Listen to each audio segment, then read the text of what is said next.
Oh, this is great. I can't tell if this is a parody or if it's real.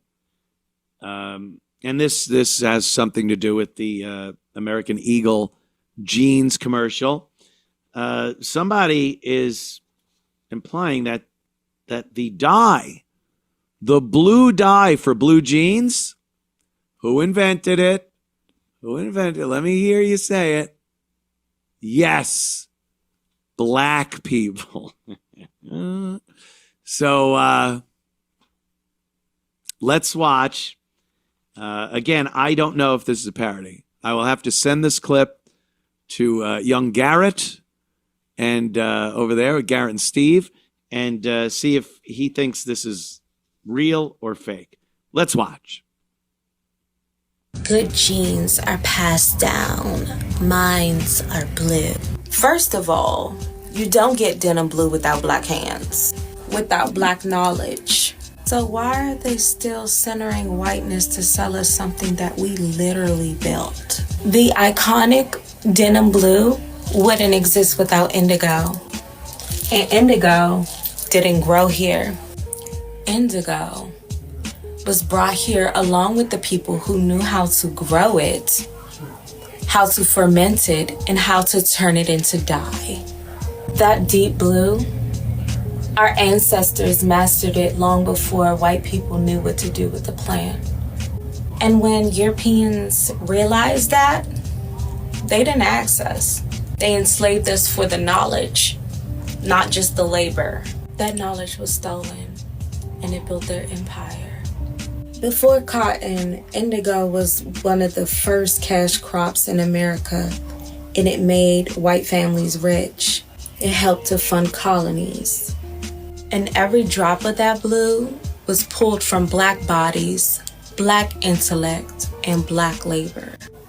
So when American Eagle uses Sydney Sweeney to sell great jeans, they're not selling jeans, they're selling erasure. And for what? Some likes and views and a slogan, while the people who made it possible are fighting to be recognized in their own history. If you're wearing denim, you're wearing a story rooted in knowledge, in resistance, in a stolen legacy. So don't dress it up in whiteness and call it heritage. We've always had good genes. We've always been the blueprint.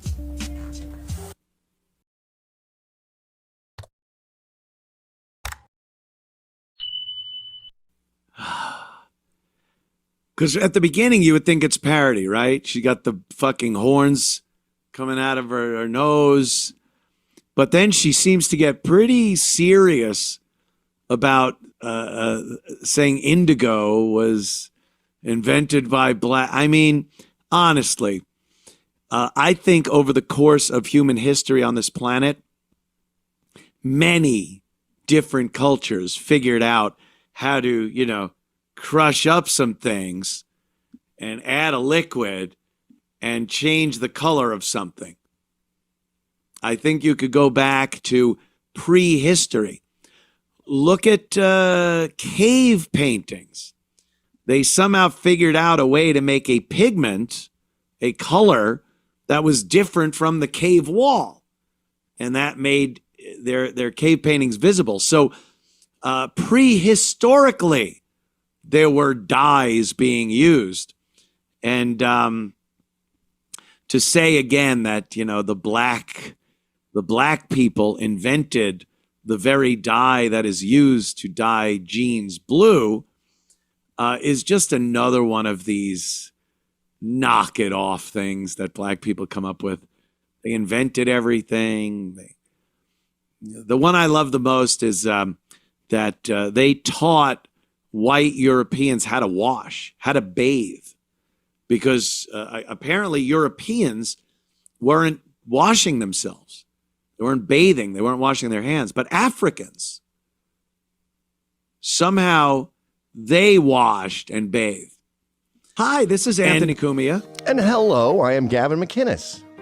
Together, we're Compound Censored. And we'd like you to subscribe to our network that has more fantastic content you could shake a stick at. Use this promo code for a one-time super offer. Do it. It's uncensored and oh so entertaining. And I was thinking of this today before the show because just before the show started, I had seen something on X, and it was a white man pumping water out of a newly dug well in Africa with little black kids surrounding him. And he was asking for money. He's saying, hey, people, contribute for every dollar we get, we can bring water to 100 people or something like that, whatever the formula was. And he's pumping the water out. And the black children are like cheering. In 2025, they didn't have water in their village. Yet somehow, 1,000 years ago, they were teaching Europeans how to wash. With what? I've seen them put their head under an oxen's asshole and get pissed on. Is that the washing that you were trying to get to take off there in Europe? Or was it water that in 2025 you still don't know how to get out of the ground? So I'm gonna hold off on believing the woman with the indigo and the blue jeans. Yeah, there it is. Team Water is now live. $1 equals 1 year. That's what it is. $1 of your contribution equals 1 year of clean water for somebody. Now, first of all, why is it only a year? If you're putting in the pumps, wouldn't it last longer than a year? Unless they rip it up and scrap it for some a couple of whatever money they use over there. You know, when they destroy infrastructure for a temporary bit of money in their hand. Maybe that's it. And then a year goes by and they need another $1 to get this white guy to figure out how to install another pump. How is something that technology, by the way, you can't even imagine how old pump technology is. Because a lot of people in Europe and the Roman Empire in the beautiful Italy figured out things like aqueducts and water wheels and pumps. Pumps. Archimedes, the Archimedes screw. Go screw. All these things. It was Archimedes, right, with the screw? And when they turned it, the water went right up the channels of the screw and you could elevate water to a different level. Amazing. You don't have to put a thing on your head. Yeah, Archimedes screw. Look at this. What year? 234 BC. Dude. White people. 234. The Egyptian screw. Yeah, don't try to say that Egyptian technology is African. We talk sub-Saharan Africa. That's what this woman's talking about. That's where African Americans come from. It's not Northern Africa, Egypt, Libya, Syria. It's not that. But I mean, you are talking a long time ago. Yeah, Egypt had amazing technology. And sub-Saharan Africans want to claim that as theirs when they say they invented this or they invented that. Yeah, so the water, 230 BC, they're making the Archimedes go screw and pumps and things like that. So it's like, it's just knock it off. Knock it off. Know your place. Know your place. Appreciate that you're allowed to live in a society and within a culture that is smart enough to have come up with all of these amazing innovations to make life easier, and that you're not wallowing in some shithole country in the continent of Africa, right? Black people, they're always so mad at me.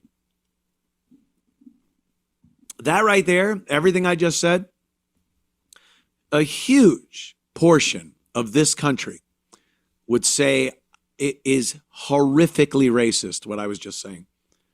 Terrible racism. And I defy you to say anything that I was saying is not the truth. It's not honest. It's not how it is. I'm not degrading people on the color of their skin.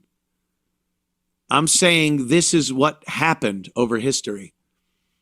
And a white guy has to go to an African nation and install a pump to get water out of the ground. Something that has been done for thousands of years. Simply pulling water out of the ground. And a white guy has to do that. And if you point it out, you are horribly racist. Because why? Why? It's the truth.